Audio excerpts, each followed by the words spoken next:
Welcome to Scrum Masters Elite_UK. Subscribe to explore the Six Nations Women 2026 and a modern perspective on women's sport. It was impossible not to be drawn into round 5 of the Guinness Women's Six Nations 2026. Not because of the pure numbers, but because of the way each match, each player, and each moment painted a larger picture of modern women's sport, a place of competition, pride, progress, and boundaries being broken day by day.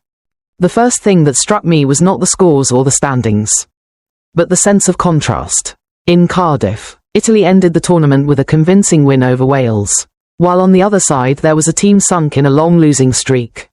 In Dublin, Ireland created a true festival atmosphere with over 30,000 fans, a number that is more symbolic than statistical.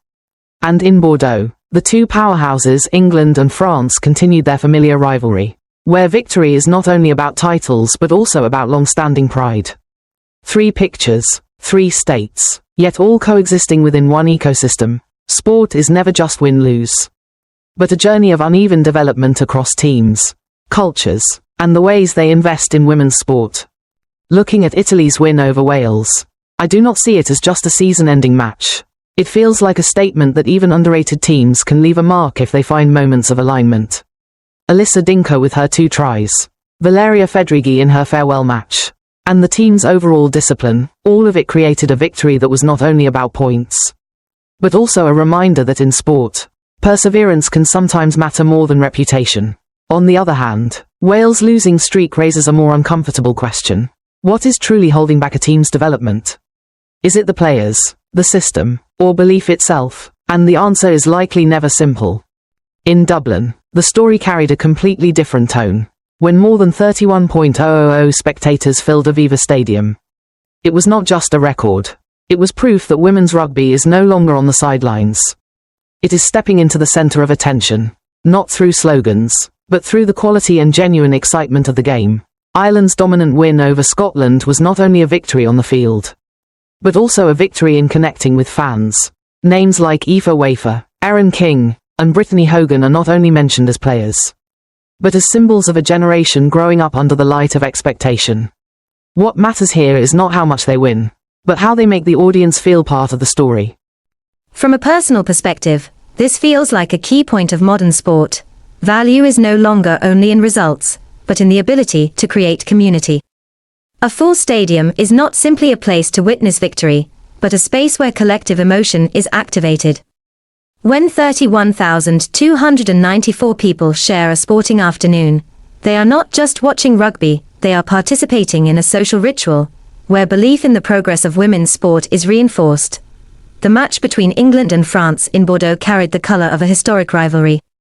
England won and continued their dominance, but what stood out was not only their 8th consecutive title, but the way they maintained a high standard across generations of players.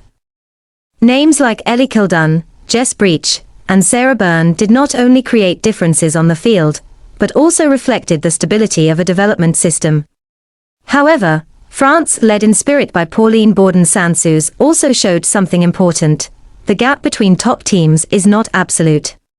It is constantly challenged, constantly narrowed by moments of brilliance, tactical decisions, and sometimes just small mistakes. When studying individual players in the team of the tournament, I do not just see a list of outstanding athletes. I see different forms of human energy within the same competitive system. Some stand out through speed, some through endurance, others through quiet defensive work. Erin King brings dynamism, Meg Jones brings control and rhythm, Eve Higgins brings versatility, while Aoife Wafer feels like an uncontrollable natural force on her best days.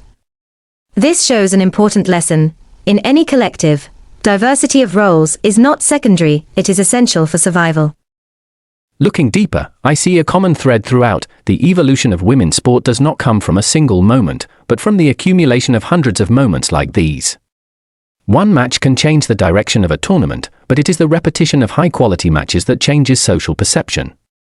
When a player like Amy Cokayne executes precise frontline plays, or Mackenzie Carson makes dozens of tireless tackles, it is not just technique, it is a statement of rising professionalism. From all of this, I draw a few clear lessons for myself.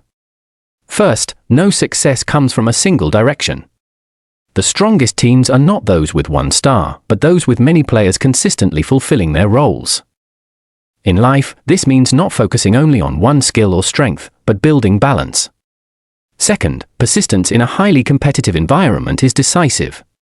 Wales may be struggling, but sports history shows that no situation lasts forever if the right changes are made. For fans, this round also carries an important message: learn to see sport beyond results. A dominant win may be beautiful, but a tactically rich, emotionally intense, and hard-fought match holds equal value. When we only focus on who wins, we miss many stories unfolding within the game, stories of recovery, pressure, and individual growth. For the wider community, Round 5 is a testament to cultural change.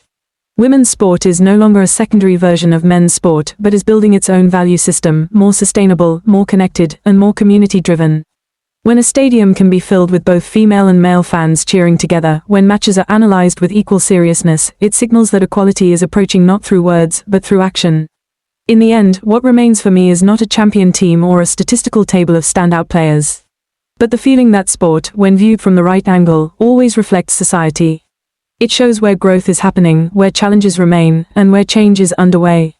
Round 5 of the 2026 Women's Six Nations is such a snapshot, beautiful, harsh, emotional, and most importantly, it reminds us that progress is never a straight line, but a continuous journey written by people. Scrum Masters Elite_UK says goodbye. See you at the Six Nations Women 2026, where women's sport continues to write its journey of progress.